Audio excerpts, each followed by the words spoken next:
तो भाई, पिछली वीडियोस में हमने गिट को अच्छे से समझ लिया था, लेकिन अब एक सवाल आता है। अगर गिट इतना ही पावरफुल है तो फिर गिटहब की ज़रूरत ही क्या है? मतलब गिट से वर्जन कंट्रोल भी हो जाता है, हिस्ट्री भी मिल जाती है, फिर लोग गिटहब के पीछे इतने ऑब्सेस्ड क्यों हैं?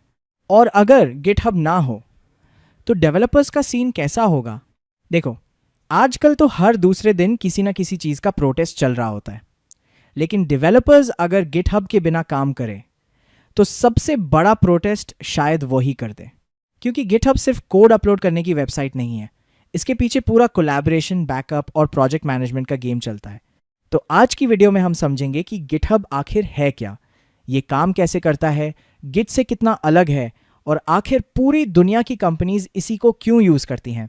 और हमेशा की तरह थ्योरी के साथ साथ एक सिंपल एनिमेशन और प्रैक्टिकल डेमो भी करेंगे ताकि पूरा कॉन्सेप्ट क्रिस्टल क्लियर हो जाए। तो बिना टाइम वेस्ट किए चलिए शुरू करते हैं।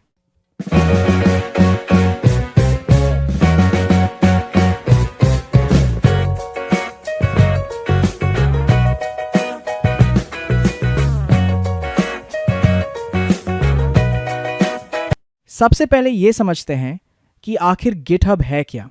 अगर एक लाइन में बोलूं तो गिटहब एक ऐसा प्लेटफॉर्म है जहां हम अपनी गिट रिपॉजिटरीज को इंटरनेट पर स्टोर कर सकते हैं।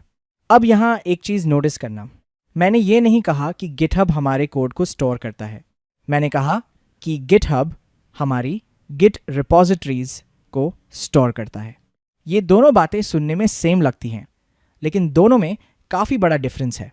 जब हमने गिट सीखा था तब हमने देखा था कि गिट हमारे प्रोजेक्ट की हिस्ट्री मेंटेन करता है, कौन सी फाइल कब बदली, किसने बदली, किस कमिट में क्या चेंज हुआ, ये सारी इंफॉर्मेशन गिट लोकली हमारे कंप्यूटर में स्टोर करता है। मतलब अगर मैं अपने लैपटॉप में एक प्रोजेक्ट बनाऊं और उसमें गिट इनिशियलाइज कर दूं तो उस प्रोजेक्ट की पूरी हिस्ट्री सिर्फ मेरे लैपटॉप में रहेगी। यहीं तक गिट का काम था।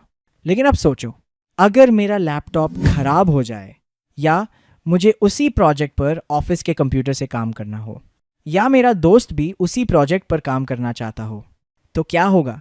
गिट के पास इसका कोई डायरेक्ट सॉल्यूशन नहीं है, क्योंकि गिट बाय डिफ़ॉल्ट सिर्फ लोकल मशीन पर काम करता है। यहीं पर एंट्री होती है गिटहब की। गिटहब हमारी लोकल गिट रिपॉजिटरी की एक कॉपी इंटरनेट पर स्टोर कर देता है। अब चाहे लैपटॉप बदल जाए, सिस्टम फॉर्मेट हो जाए, या दुनिया के किसी भी कॉर्नर से प्रोजेक्ट एक्सेस करना हो, बस इंटरनेट होना चाहिए और हम अपनी रिपॉजिटरी तक पहुंच सकते हैं। लेकिन अगर तुम सोच रहे हो कि गिटहब सिर्फ ऑनलाइन बैकअप है, तो ऐसा बिल्कुल नहीं है। अगर सिर्फ बैकअप ही करना होता तो गूगल ड्राइव भी था, वन ड्राइव भी था, ड्रॉपबॉक्स भी था। फिर पूरी सॉफ्टवेयर इंडस्ट्री गिटहब ही क्यों यूज़ करती है? उसकी वजह है कोलैबोरेशन। मान लो एक कंपनी में 20 डेवलपर्स एक ही प्रोजेक्ट पर काम कर रहे हैं। अगर सब लोग प्रोजेक्ट की जिप फाइल एक दूसरे को भेजना शुरू कर दें, ब्रो लेटेस्ट वाली फाइल भी भेज, अरे नहीं ये पुरानी है, एक minute, final, final, video, last, real, final, zip, भय, राह, हून, बस वहीं प्रोजेक्ट का डाउनफॉल शुरू हो जाएगा। गिटहब इस पूरे केओस को खत्म कर देता है। हर डेवलपर अपनी कॉपी पर काम करता है, अपने चेंजेस गिटहब पर अपलोड करता है। बाकी डेवलपर्स वही चेंजेस आसानी से डाउनलोड कर सकते हैं और पूरा प्रोजेक्ट एक सेंट्रल प्लेस पर मैनेज होता रहता है। यही रीज़न है कि लगभग हर सॉफ्टवेयर कंपनी गिटहब या इसी तरह के किसी प्लेटफॉर्म का यूज़ करती है। अब यहाँ एक और क्वेश्चन आता है, अगर गिटहब इंटरनेट पर रिपॉजिटरी स्टोर करता है तो क्या गिटहब के बिना गिट चल ही नहीं सकता? आंसर है बिल्कुल चल सकता है। गिट और गिटहब दोनों अलग अलग चीज़ें हैं। गिट एक सॉफ्टवेयर है, जबकि गिटहब एक सर्विस या प्लेटफॉर्म है जो गिट के ऊपर काम करता है। मतलब गिट के बिना गिटहब का कोई मतलब नहीं, लेकिन गिटहब के बिना भी गिट आराम से काम कर सकता है। बस लिमिटेशन ये होगी कि तुम्हारा प्रोजेक्ट सिर्फ तुम्हारे कंप्यूटर तक ही लिमिटेड रहेगा। और यही वजह है कि ऑलमोस्ट हर रियल वर्ल्ड प्रोजेक्ट में गिट और गिटहब दोनों साथ में यूज किए जाते हैं। अब थियोरी तो समझ आ गई, लेकिन ये पूरा प्रोसेस एक्चुअली रियल लाइफ में कैसे काम करता है, ये समझने के लिए एक छोटी सी स्टोरी देखते हैं। अब तक हमने समझ लिया कि गिटहब क्या है और इसकी ज़रूरत क्यों पड़ती है, लेकिन अभी भी एक सवाल बाकी है, आखिर ये पूरा सिस्टम प्रैक्टिकली काम कैसे करता है। तो इसे समझते हैं एक छोटी सी स्टोरी से। मान लो एक डेवलपर है राहुल ने एक नया प्रोजेक्ट बनाना शुरू किया। प्रोजेक्ट उसके कंप्यूटर में है, गिट भी इनिशियलाइज है और वो रेगुलरली कमिट्स भी कर रहा है। मतलब प्रोजेक्ट की पूरी हिस्ट्री उसके लैपटॉप में सेफली सेव हो रही है। अब कुछ दिनों बाद राहुल सोचता है, यार कहीं लैपटॉप खराब हो गया तो, या अगर मुझे दूसरे कंप्यूटर से इसी प्रोजेक्ट पर काम करना पड़ा तो। यहीं राहुल अपने प्रोजेक्ट को गिटहब पर अपलोड कर देता है। अब उसके पास प्रोजेक्ट की 2 कॉपीज हैं, एक उसके कंप्यूटर में और दूसरी गिटहब पर। अब मान लो राहुल का दोस्त अमन भी इस प्रोजेक्ट पर काम करना चाहता है, तो क्या राहुल उसे पूरा प्रोजेक्ट जिप बनाकर भेजेगा? नहीं, अमन बस गिटहब पर जाएगा, रिपॉजिटरी को क्लोन करेगा और कुछ ही सेकंड्स में उसके कंप्यूटर पर उसी प्रोजेक्ट की एक कॉपी आ जाएगी। अब दोनों डेवलपर्स अपने अपने कंप्यूटर पर काम कर रहे हैं।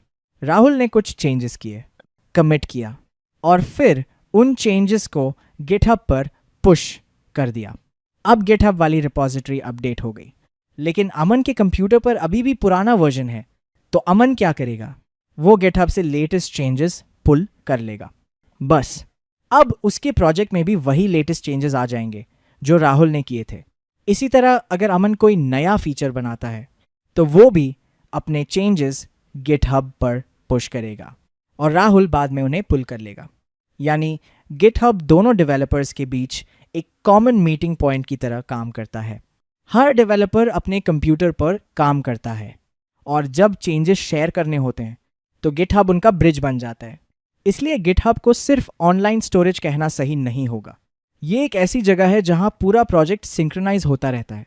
यही रीज़न है कि चाहे प्रोजेक्ट में 2 डेवलपर्स हों या 200, सब एक ही गिटहब रिपॉजिटरी के थ्रू आसानी से साथ काम कर सकते हैं।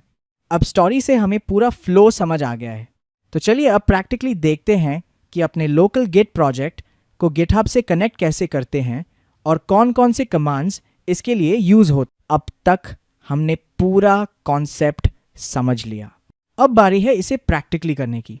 सबसे पहला स्टेप है गिटहब पर एक नई रिपॉजिटरी बनाना। रिपॉजिटरी क्रिएट करने के बाद गिटहब हमें कुछ कमांड्स देता है जिनकी मदद से हम अपने लोकल प्रोजेक्ट को गिटहब से कनेक्ट कर सकते हैं। सबसे पहली कमांड है git remote add origin। यहाँ रिमोट का मतलब होता है कि हम अपने लोकल गिट प्रोजेक्ट को किसी रिमोट रिपॉजिटरी से कनेक्ट कर रहे हैं और origin उस रिमोट रिपॉजिटरी का डिफ़ॉल्ट नाम होता है। इसके बाद हम अपनी गिटहब रिपॉजिटरी का URL लिखते हैं। इस कमांड को रन करते ही हमारा लोकल प्रोजेक्ट गिटहब वाली रिपॉजिटरी से कनेक्ट हो जाता है। लेकिन अभी तक हमारा कोड गिटहब पर गया नहीं है, कनेक्शन सिर्फ इस्टैब्लिश हुआ है। अब अगली कमांड आती है git branch m main। अगर आपने हमारी git branches वाली वीडियो देखी होगी तो आपको ब्रांचेस के बारे में पहले से पता होगा। ये कमांड सिर्फ इतना इंश्योर करती है कि हमारी करंट ब्रांच का नाम मेन हो।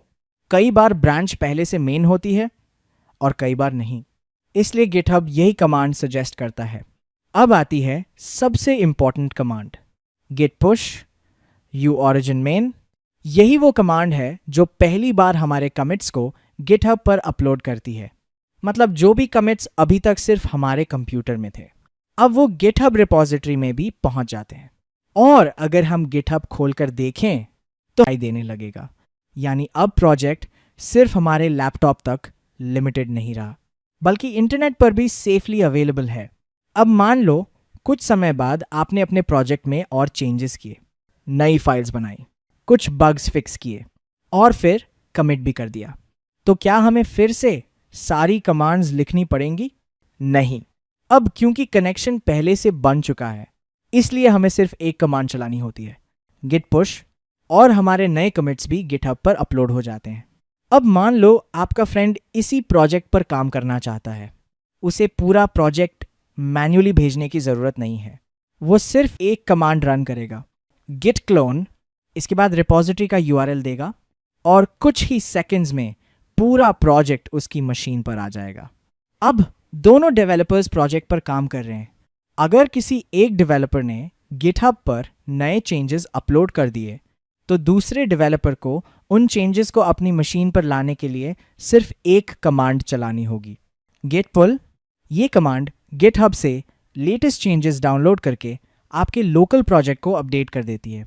तो अगर पूरे वर्कफ्लो को एक लाइन में समझें, रिपोजिटरी बनाई, लोकल प्रोजेक्ट को कनेक्ट किया, पहली बार पुश किया, दूसरे डेवलपर ने क्लोन किया और जब भी कोई नए चेंजेस आए उन्हें पुल करके अपना प्रोजेक्ट अपडेट कर लिया। बस यही बेसिक वर्कफ्लो है जिसे आप लगभग हर गिटहब प्रोजेक्ट में बार बार यूज करेंगे। तो आज की वीडियो में हमने गिटहब की पूरी बेसिक वर्किंग समझ ली। सबसे पहले हमने जाना कि गिटहब आखिर है क्या और ये गिट से कैसे अलग है। फिर हमने देखा कि गिट सिर्फ हमारे लोकल कंप्यूटर पर काम करता है, जबकि गिटहब हमारी गिट रिपोजिटरी को इंटरनेट पर स्टोर करके उसे कहीं से भी एक्सेस करने और दूसरे डेवलपर्स के साथ शेयर करने की सुविधा देता है। इसके बाद एक सिंपल स्टोरी की मदद से हमने पूरा वर्कफ्लो समझा, कैसे एक डेवलपर प्रोजेक्ट बनाता है, गिटहब पर अपलोड करता है, दूसरा डेवलपर उसे क्लोन करता है और फिर पुश और पुल की मदद से दोनों आसानी से साथ काम कर सकते हैं। आखिर में हमने प्रैक्टिकली देखा कि लोकल प्रोजेक्ट को गिटहब से कनेक्ट कैसे किया जाता है और कौन कौन सी बेसिक कमांड्स रोजमर्रा के डेवलपमेंट में यूज होती हैं। तो अगर मैं पूरी वीडियो को सिर्फ एक सेंटेंस में समराइज करूं, गिट हमारे प्रोजेक्ट की हिस्ट्री मैनेज करता है और गिटहब उसी हिस्ट्री को दुनिया के साथ सेफली शेयर और कोलैबोरेट करने की जगह देता है। अगर आपको ये वीडियो हेल्पफुल लगी हो तो इसे लाइक ज़रूर करना और ऐसे ही बिगिनर फ्रेंडली प्रोग्रामिंग कंटेंट के लिए चैनल को सब्सक्राइब कर लेना। और अगली वीडियो में हम गिटहब के एक बहुत इंपॉर्टेंट कॉन्सेप्ट पुल रिक्वेस्ट को समझेंगे।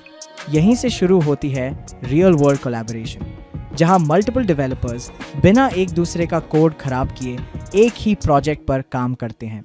तो मिलते हैं अगली वीडियो में, तब तक के लिए हैप्पी कोडिंग।